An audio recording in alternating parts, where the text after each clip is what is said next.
감사합니다.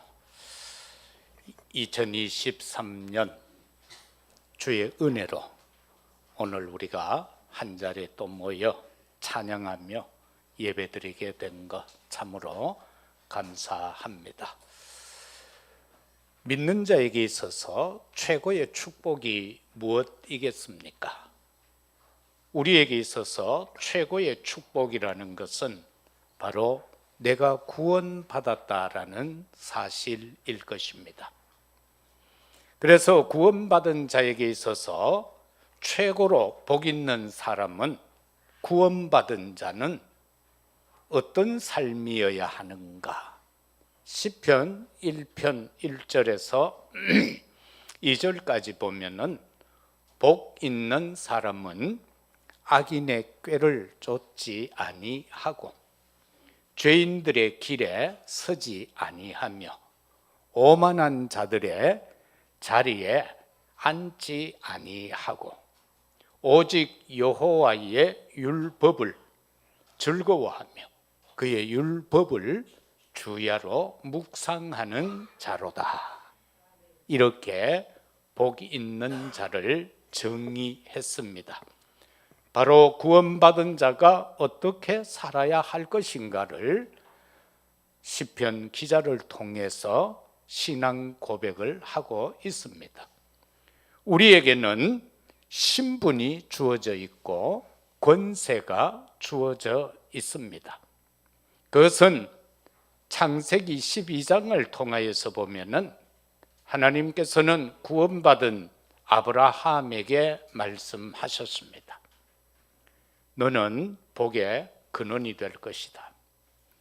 그리고 내가 너를 대표적 축복자로 불렀다. 그리고 내가 너에게 주는 축복은 절대적인 축복이다.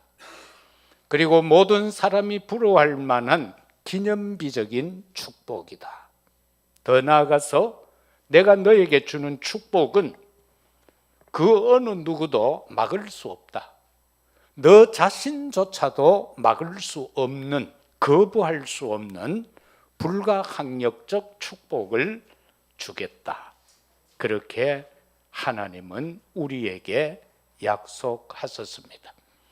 저와 여러분을 복의 근원자로 부르신 줄 믿습니다.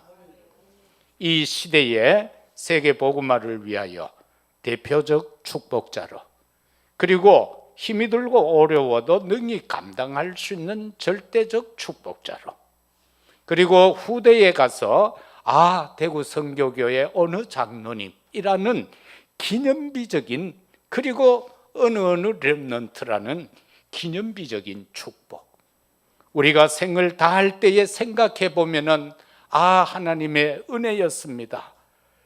불가항력적인 축복으로 내게 함께 하셨습니다라는 것을 인정하고 고백할 수밖에 없는 그런 축복을 하나님은 우리에게 주시겠다라는 것입니다. 하나님은 창세기 1장 28절을 통하여 또 말씀하셨습니다. 하나님이 그들에게 복을 주시며 하나님이 그들에게 이르시되 너는 생육하고 번성하고 충만하고 이 땅을 다스려 정복하라라고 말입니다. 그러면은 구원받은 자에게 주어진 복의 근원에 있어서 먼저 생각할 것은 영적 근원에 대한 말씀을 보겠습니다. 에베소서 2장 8절에 보면은 그 은혜에 의하여 믿음으로 말미암아 구원을 받았다라고 말씀합니다. 그런데 그 구원은 우리의 수고와 노력에 의하여 받은 것이 아니라 하나님의 선물이다라고 분명하게 말씀합니다. 우리에게 주어진 영적 근원의 축복이 뭡니까? 바로 성삼위 하나님 그 자체인 것입니다. 지금도 말씀으로 임하시고 역사하시는 성부 하나님, 지금도 누군가를 통해서 구원의 역사를 베풀어 가시는 예수 그리스도, 지금도 힘이 들어 낙심하고 좌절할 수밖에 없는 당신의 백성들의 심령에 내주하시며 인도하시며 역사하시며 충만케 하시는 보혜사 성령으로 역사하시는 성삼위 하나님이 우리에게 영적인 근원인 것입니다. 그리고 영적 근원은 뭡니까? 보좌의 축복인 것입니다. 바로 하나님께서 당신의 형상으로 우리를 지으셨고, 더 나아가서 우리에게 이 땅에 충만하고 번성하고 다스리고 정복하는 그 권세를 우리에게 주셨습니다. 그는 어떤 분이었습니까? 빌립보서 2장 6절에 보니까 그는 근본 하나님의 본체이신데도 불구하고 하나님과 동등됨을 취할 것으로 여기지 아니하시고 오히려 자기를 비워서 종의 형체를 가지사 사람들과 같이 되었고, 우리를 구원하기 위하여서 하나님이 말씀이 육신이 되어 이 땅에 오셔서 우리와 같이 되셨다. 우리와 같이 먹고 우리와 같이 마시고 우리와 같이 삶을 사셨던 그 예수 그리스도가 바로 보좌에 홀로 계셨던 바로 그분이셨다라는 사실인 것입니다. 보좌의 능력과 보좌의 권세와 보좌의 은혜 축복을 가지고 오셔서 그것을 우리에게 고스란히 다 주셨다라는 사실입니다. 사람의 모양으로 나타나서 자기를 낮추고 죽기까지 복종하셨으니 그 십자가에서 죽으심이라. 죽기까지 저와 여러분을 사랑하시는 그분은 지금도 보좌의 축복으로 우리에게 임하시기를 원하시는 것입니다. 영적인 근원이 뭡니까? 하나님의 형상입니다. 하나님의 형상이다라는 사실인 것입니다. 창세기 1장 27절은 그렇게 말씀하지요. 하나님이 자기 형상 곧 하나님의 형상대로 사람을 창조하시되 남자와 여자를 창조하시고, 그러면서 2장 7절에서는 흙으로 사람을 빚어서 코에 생기를 불어넣으니 사람이 곧 생명이 된지라. 그래서 성령과 함께 하는 것은 인간밖에 없습니다. 세상에 그 많은 들짐승들이 있지만은, 가축이 있지만은 성령이 아닙니다. 하나님의 영으로 역사하지 않습니다. 바로 저와 여러분들에게만 하나님의 생명이 코에 불어넣어져서 생기가 되어 우리로 하여금 생명이 되어 하나님의 영의 사람들이 되어지게 하셨다라는 것입니다. 우리가 인정하든 않든 하나님의 형상이 우리에게 임해져 있습니다. 우리에게는 하나님의 선하심이 있습니다. 하나님의 의로우심이 있습니다. 하나님의 인자하심이 있습니다. 하나님의 자비하심이 우리에게 고스란히 담겨져 있다라는 사실인 것입니다. 이것이 바로 영적 근원인 것입니다. 두 번째는 하나님이 주신 영육의 축복을 빼앗는 사탄이 있습니다. 하나님은 정말로 우리에게 생명까지 주시면서 우리를 사랑한다는 확증을 십자가를 통해서 보여주신 바 되었고, 우주 만물을 창조하시고 그것을 에덴에 모든 것을 지어 놓으시고 첫 사람 아담 하와를 그곳에 살게 하심으로 모든 축복을 주셨지만은 그 축복을 빼앗는 존재가 있었으니 그것이 사단이었다라는 사실인 것입니다. 그래서 바울은 이렇게 고백하지 않았습니까? 고린도후서 10장 4, 5절에서 보면은 사단의 지인을 파라고 했습니다. 그 사단의 지인은 세상에 있는 사상이라고 그랬습니다. 세상에 있는 지혜라고 했습니다. 세상에 있는 지식이 바로 사단의 지인이라고 했습니다. 그것을 무너뜨리라고 말씀하고 있는 것입니다. 어떻게 사단은 우리에게 주어진 축복을 빼앗고 있습니까? 사단이 우리를 속이고 있습니다. 어떻게 속입니까? 창세기 3장에 들어가서 보니까 사단이 이제 혼자 있을 때, 시간 여유가 있을 때 우리가 조심해야 돼요. 바쁠 때는 바빠서 다른데 엉뚱한데 신경 둘 시간이 없잖아요. 여유가 조금 생기면은 하늘을 쳐다보게 되고 베란다에 앉아가 커피 한잔 하면서 먼 산을 바라보게도 되고 이것저것 생각하게도 됩니다. 지나간 오래된 친구도 생각에 떠오르고요. 그때 이제 사단이 틈탈 시간입니다. 괜히 동창도 생각나고 괜히 이 사람 저 사람 막 생각납니다. 그것처럼 이제 하와가 홀로 떡 있으니까 사단이 슬그머니 왔습니다. 야, 에덴 동산 좋지? 그럽니다. 좋지. 야, 여기는 보니까 정말로 먹고 싶은 거 탐스럽고 정말 보암직한 많은 것들이 있네. 그래, 있지. 그런데 하나님이 이거 다 먹지 마라 했나? 그렇게 질문을 던집니다. 고백하게 만듭니다. 그러니까 하와가 말합니다. 아니다. 딴 건 다 먹으라 했는데 저 중앙에 있는 저것만 못 먹게 했다. 이제 사단의 작업이 이제 시작됩니다. 그런데 그거 왜 못 먹게 했을까? 딴 건 다 먹으라 그러면서 왜 저것만 못 먹게 했을까?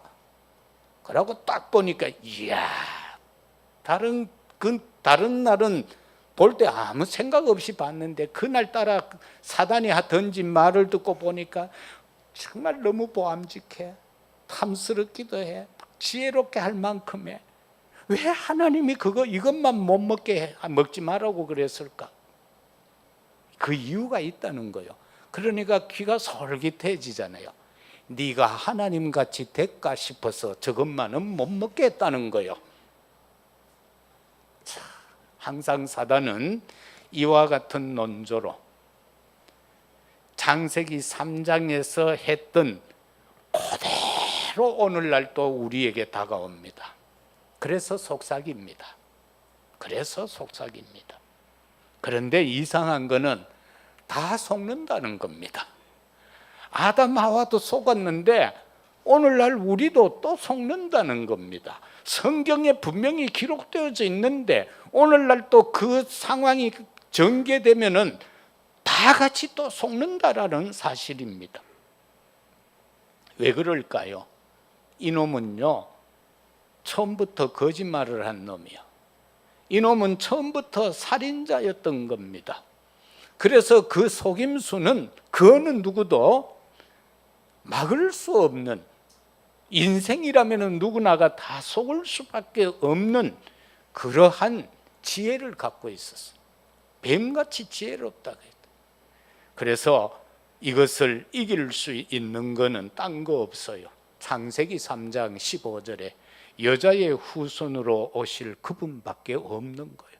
그분이 누구예요? 예수 그리스도인 것입니다. 사단의 속임수를 이길 수 있는 것은 예수 그리스도 곧 하나님의 말씀밖에 없습니다. 마태복음 4장에서 예수님이 주야 40일 금식 기도하고 떡 나왔는데 이 사단이요, 예수님 하나님 앞에까지 와서 시험하잖아요. 배고프제? 저 떡같이 생긴 돌을 가지고 떡 만들어 먹으라는 거예요. 성전 꼭대기에서 떼어내리라는 거예요. 쏘가야만 되는 말씀을 던지잖아요. 네가 하나님의 아들이라면 뛰어내리라. 그러면은 하나님이 천사를 보내서 네 발이 땅에 닿지 않도록 받쳐줄 것 아니냐는 겁니다. 자존심에 걸린 문제잖아요. 믿는 사람의 자존심을 건드는 거예요. 그리고 또 저 높은 산꼭대기에 데리고 올라가서 천하만국의 영광을 보여줍니다. 그러면서 내한테 절 한 번만 하라는 거예요. 그러면 이 모든 걸 다 주겠다는 거예요. 오늘날 또 사단은 그렇게 달콤한 것을 가지고 우리에게 작업을 겁니다. 타협하자고 합니다. 너 예배 한 번만 빠져. 그러면 내 이거 줄게. 바로 오늘날 또 그렇게 사단은 던집니다. 그런데 예수님은 어떻게 해요? 말씀으로 물리치잖아요. 하나님의 말씀으로, 그리고 경배의 대상은 오직 여호와 하나님 한 분밖에 없다라고 선언할 때에 그 사단은 물러나지게 된 것입니다. 그 다음에는 네피림의 상태를 가지고 사단은 우리의 축복을 빼앗아 갑니다. 네피림 시대, 네피림 사건, 노아 홍수 사건, 여기에서 가장 중요한 건 뭡니까? 딱 하나로 정의하면 됩니다. 내가 좋아하는 것 버리면 됩니다. 네피림 시대는 바로 인간이 좋아하는 것을 가지고 무너뜨리는 사건입니다. 그래서 남자는 여자의 아름다움을 보고 시집가고 장가가고 하는 그 상태, 그리고 자신의 육신의 엔조이를 위해서 살아가도록 하는 것, 내가 좋아하는 것. 우리는 항상 내가 좋아하는 것 때문에 내 신앙의 손해를 당합니다. 내가 좋아하는 것 때문에. 그래서 창세기 6장 4, 5절은 그렇게 말씀하잖아요. 본래 인간은 하나님을 떠난 존재, 하나님의 영광에 이를 수 없는 존재, 의인은 없나니 하나도 없다라고 하는 그 인간의 근본적 문제 속에서, 여기에서 인간의 정의는 생각하고 계획하는 것이 악하더라. 생각하고 계획하는 것이 악하더라. 그래서 노아 홍수, 하나님께서 탄식할 수밖에 없는, 인간을 지은 것을 탄식할 수밖에 없는 상황이 전개되고, 그러나 당신의 형상으로 지음받은 코에 생기를 불어넣어서 생명이 되게 한 그 인간을 멸망시킬 수 없기에 바로 방주를 허락하셨다. 그 방주가 뭐냐? 예수 그리스도다. 그 방주가 예수 그리스도다. 그런가 하면은 우상 숭배의 상태가 바로 네피림 사건 중에 큰 게 뭡니까? 바로 바벨탑 사건이라는 사실입니다. 창세기 11장에 나와 있는 그 바벨탑을 쌓아 올리는 그 당시의 상황입니다. 하나 되자라는 겁니다. 하나 되자는 겁니다. 우리가 흩어져 살지 말고 여기 하나 되어 이 일을 위해서 하나 되자라는 겁니다. 그리고 탑을 쌓자는 겁니다. 그리고 저 하늘에까지 한번 올라가 보자는 겁니다. 하나님, 우리 한번 확인하러 가자는 겁니다. 오늘날도 많은 사람들이 과학이라든가 이런 많은 학문을 가지고 하나님을 무시하잖아요. 철학 사상을 가지고 하나님을 무시하잖아요. 하나님이 없다라고 하잖아요. 네가 깊이 명상하면은 네가 하나님 된다라고 가르치잖아요. 그런데 그거 아니잖아요. 그래서 내 것, 내 성공, 하나님께 대적하는 것. 그래서 하나님은 창세기 12장을 통하여서 그렇게 사는 것이 아니라 거기에서, 그 자리에서 나와서 내가 지시할 땅, 바로 내 말을 순종하라. 그게 아브라함에게 던진 말씀인 것입니다.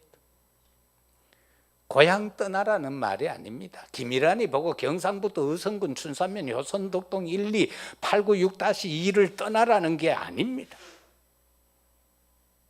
그 고향을 떠나라는 것이 아니라 내가 지시할 땅으로 가라는 것. 내가 너를 두고 세운 계획이 있는데 그 계획을 헤아려서 인생을 살아가라, 그 말씀인 겁니다. 더 쉽게 말하면은 네 생각대로 살지 말라는 겁니다. 네 계획대로 살지 말고 내가 말한 대로 살으라, 그렇게 하나님은 우리에게 요구하고 계시는 겁니다. 그래서 이미 신구약 66권을 우리에게 주신 겁니다. 이게 하나님의 말씀이잖아요. 그러면은 실패가 없습니다. 마지막으로, 왜 만복을 주셨는가? 왜 하나님은 우리에게 모든 복을 다 주셨을까요? 왜 아담 하와에게 에덴 동산을 어마어마한 그 축복의 현장을 지으셔서 거기에다가 살게 하셨을까요? 그리고 왜 모든 것을 만들어서 아담에게 이름을 붙이라고 했겠어요? 하나님은 오늘 이 시대를 살아가고 있는 우리에게도 이 세상을 주관하라는 것이지 세상에 지배받으라는 것이 아닙니다. 세상을 따라가지 말고 세상을 이끌어 가라는 것입니다. 내가 속하여 있는 그 현장에 내가 지배받는 자가 아니라 그 현장을 이끌어가는 자가 되라라는 사실입니다. 그게 조그마한 현장이든 큰 현장이든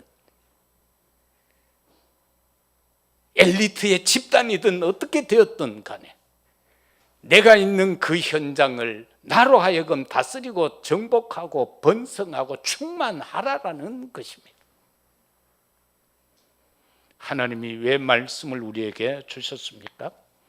오늘 본문 11절에서도 그렇게 하고 13절, 14절에도 그렇게 말씀합니다. 그 뒷부분에 읽지 않은 뒷부분의 말씀은 보면 하나님의 말씀에 대해서 쭉 기록하고 있습니다. 여러분, 하나님의 말씀만이 빛입니다. 이 지상에 영원한 것들이 몇 가지가 있는데 하나님이 영원하고 하나님의 말씀이 영원합니다. 그리고 성도의 산업이 영원합니다. 산업인들은 그 언약을 붙잡아야 돼요. 나의 업이 영원한 업이다. 무엇에 쓰임 받는가에 따라서 그 업이 영원하냐 안 하냐는 사실인 겁니다. 여러분, 이재용이 부러워하지 마세요. 그 재용이네 엄마 그리고 뭐 누나 둘입니까? 여동생하고 곳에 그 4명은요 아버지한테 받은 유산 세금 내니라고 오세요. 각각 3천억씩 4천억씩 빚내가지고 지금 그거 이자 갚느라고요 죽을 쓰고 있어요. 몇 조 유산 받고 그 세금이 몇 천억씩 돼. 그거 내야 되잖아. 그래서 전부 주식을 담보로 하고 몇 천억씩 다 은행에 융자 냈어. 그래서 1년에 들어가는 이자만 몇 천억이래. 그런데 그게 부럽습니까? 사람들은 다 부러워하잖아요. 그렇게 사는 것은 영원한 업이 아니에요. 내게 주어진 작은 업이라 할지라도 정말 하나님이 기뻐하고 원하는 대로 쓰여지고 살아가는 그 업이 영원한 업이다라는 사실인 것입니다. 그래서 말씀을 통해 저와 여러분은 은혜를 누려야만 합니다. 딴 것 가고 은혜 받으려고 하면 안 됩니다. 로또 가지고 은혜 받으려고 하면 안 됩니다. 지난 주간에는 대구에서 로또 1등이 3명 나왔대요. 뭐 유명한 로또집이 유수에 나왔어요. 그 집은 1등이 25번 나왔대요. 토요일만 되면 수백 명이 줄을 서서 산대요. 그래가 나도 한번 가볼까 하다가 어딘지 주소를 못 봤어. 여러분, 사람들은요 그거 다 모여 지금 대구 사람들 정신없어. 왜? 한 주에 1등이 대구에 3명이나 나와서 19억 뭐 몇천만 원짜리가. 그래가 막 수백 명이 줄 서 있는 거 뉴스에 이래 사진이 나왔더라고. 참 교회가 그래 돼야 돼. 줄 서가 들어올라 해야 되는데 대구 성교교회 가가 은혜 받아야 돼 하면 줄 서야 되는데 집에 뒤집어 자고 있는 사람들은 깰지어다. 주저앉아 있는 무릎들은 뻘떡 일어설지어다. 뭐가 세상에 그래 재미난다고. 뭐가 그래 재미난다고. 얼마 살지도 모르는데 내가 먼저 죽을지 우리 박 집사님이 먼저 죽을지 누가 알아? 아무도 몰라. 아무도 몰라. 그런데 우리는 곰백년 살 것 같이 여기고 바둥바둥 우리 남은 생에 한번 멋있게 살다 갑시다. 정말 은혜롭게 살다가 아버지 내 일에 한번 살랍니다 끝 하고는 막 갈 수 있도록. 그죠? 그래도 더 살아야 됩니까? 아무도 아멘을 안 해. 끝 하는데도 아무도 아멘을 하게. 그래도 그렇지, 내가 나이가 얼만데 더 살아야지. 여러분, 우리가요 말씀의 망대를 꼭 세워 가십시다. 딴 거 없어요. 말씀의 망대가 세워져 가지고 오직 복음의 증인의 삶을 살아가는, 오직 복음만 말할 수 있는 저와 여러분들이 되어야 할 것입니다. 그게 바로 오늘 15절에서 20절까지 기록되어져 있는 말씀인 것입니다. 거기에서 하나님의 말씀만이, 그의 말씀을 보내사 그것들을 녹이시고 바람을 불게 하신즉 물이 흐르는도다. 그가 그의 말씀을 야곱에게 보이시며 그의 율례와 규례를 이스라엘에게 보이시는도다. 이렇게 계속해서 하나님은 말씀으로 함께 하시고 역사하신다는 것을 밝혀주고 있어요. 하나님의 말씀, 사도행전 1장 1절에서도 정말로 누가가 지금 사도행전을 통하여서 데오빌로에게 말씀을 전해 두 번째 글이다라고 하면서 그리스도에 대한 내용, 그가 부활해서 승천하시고 난 다음 성령의 역사 속에서 이루어진 사건을 기록해서 보내잖아요. 그러면서 하나님의 나라의 은혜의 역사가 임하는 것을 말씀하고 있습니다. 우리 각자 심령 속에 하나님의 나라가 임해야 된다라고 말씀하고 있습니다. 옛날에는 아이들에게 질문을 하면 야, 예수님 어디 계시니? 하면 전부 하늘나라에 계신다 그러잖아. 그것도 맞아요. 그러면은 예수님이 어디 계시냐고 요즘 우리 랩런트들에게 물으면 전부 여기에 계신다고 하잖아요. 그 임마누엘을 깨달았다는 거예요. 이거는 엄청난 겁니다. 우리가 어릴 때에 교회에서도 배울 때에는 성삼위 하나님은 저 하늘에 계셔. 그리고 우리와 임마누엘은 거의 몰라. 근데 요즘 얼마나 은혜입니까? 임마누엘을 안다니까. 아이들이 예수님 나와 함께 하고 있다는 걸 안다니까요. 얼마나 감사해요. 여러분 손주 손녀들 볼 때 예수님 어디 계시노? 하면 하면 우리가 막 웃고 그러잖아. 근데 아이 꼬마들이요 예수는 하면은 그리스도 하잖아. 이거보다 더 큰 은혜가, 이거보다 더 큰 축복이 어디에 있습니까? 사랑하는 성도 여러분들, 왜 우리에게 만복을 주셨습니까? 세 가지 뜰을 회복하라고요. 이 세 가지 뜰을 회복하는데 중요한 것은 기도의 망대입니다. 기도의 망대를 세워서 저와 여러분은요 진짜 기도해야 돼요. 24, 25 영혼의 기도의 축복 응답 속으로 들어가야 되는 거예요. 예수님이 당부하신 그 언약의 말씀을 붙들고 마가다락방에 모였던 그들 보세요. 진짜 열흘 동안 오로지 기도에만 전념할 때에 사도행전 2장의 역사에 응답을 받는 것을 볼 수 있지 않습니까? 그리고 우리에게 주어진 마태복음 21장 12절 이하에 보세요. 예수님이 성전에 갔는데 성전은 지금 막 여러 환전을 해주고 그 다음에 짐승을 바꾸고 웃돈을 얹고 막 이상한 완전히 시장이 되어져 있습니다. 성전이. 그래서 예수님이 들어가서 그 판을 뒤엎으시고 채찍을 휘저으시면서 그들을 책망하고 쫓아내면서 내 집은 만민이 기도하는 집이라고 그렇게 선언하는 모습을 볼 수 있지 않습니까?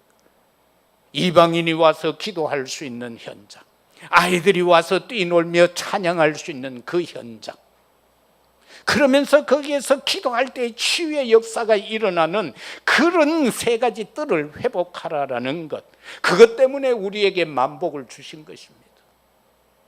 왜 우리에게 만복을 주셨나요? 세계 복음화 하라고, 절대적 전도 망대를 세워서 세계 복음화 하라고. 그 옛날부터 237의 언약을 놓쳐서 노예가 되고 포로가 되고 속국이 되고 유랑민족이 되었던 그것을 기억하면서 그 역사의 흐름을 보면서 우리에게는 237을 놓치지 말라고, 오총종족을 놓치지 말라고, 그러면서 우리에게 정말 성령이 임해서 땅끝까지 이르러 증인되라고 하신 것, 바로 왜 만복을 주셨는가? 왜 나에게 복의 근원을 주셨는가? 왜 대표적이고 절대적이고 기념비적이고 불가항력적인 축복을 주셨나? 세계 복음화하라라고 말입니다. 말씀 맺겠습니다. 하나님이 주신 이 근원적인 복을 가지고 우리는 후대를 살려야 할 것입니다. 우리의 미래는 뭡니까? 후대입니다.